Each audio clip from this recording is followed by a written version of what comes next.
আরে বাবু তো দেখি ঘুমায় গেছে, এখন তাড়াতাড়ি করে আমাকে বাসার কাজগুলো করতে লাগবে। দেখি তো কি করতেছে। আরে চুপি চুপি করে আমাকে ঘর থেকে বের হতে লাগবে। এই তো বের হয়ে গেছি, এখন তাড়াতাড়ি কাজগুলো করে নিতে লাগবে। এই যে প্রথমে আলুটা আমি কেটে নিব, এটা আমাকে কুচি কুচি করে কাটতে লাগবে। এই তো কুচি কুচি করে কাটা হয়ে গেছে, এবার এটা সিদ্ধ করার জন্য এখানে দিয়ে দিব।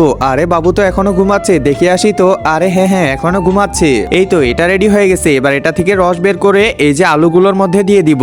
এই তো অনেক সুন্দর হয়েছে। এবার মাংসটা রান্না করার জন্য এখানে দিয়ে দিব। এই তো মাংসটা প্রায় রান্না করা হয়ে গেছে, এবার পাতাগুলো দিয়ে দিব। এরপর সেই সবজিটা এখানে উঠিয়ে নিব। এরপর আরেকটু উঠিয়ে নিব মাংস। এই তো হয়ে গেছে, এখন তাড়াতাড়ি যাই তো। আরে বাবু তো দেখি উঠে পড়ছে, তাও কাঁদে না। এটা আমার অনেক ভালো ছেলে।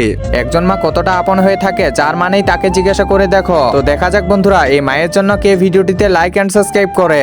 আর যারা মাকে ভালোবাসো না, তারা ভিডিওটি থেকে দূরে থাকো। এখন তাড়াতাড়ি বাইরে যাই এবং খাবার খাই। রাজু তাড়াতাড়ি আয়। হ্যাঁ মা আসতেছি। এই যে নে, তোকেও খাইয়ে দিলাম, তোর ছোট ভাইকেও খাওয়াই দিলাম। আরে বাহ, এটা তো অনেক স্বাদ করতেছে। এই যে না মা, তোমাকেও খাইয়ে দিলাম। আরে হ্যাঁ, এটাও তো আসলেই অনেক স্বাদ করতেছে। সুপার।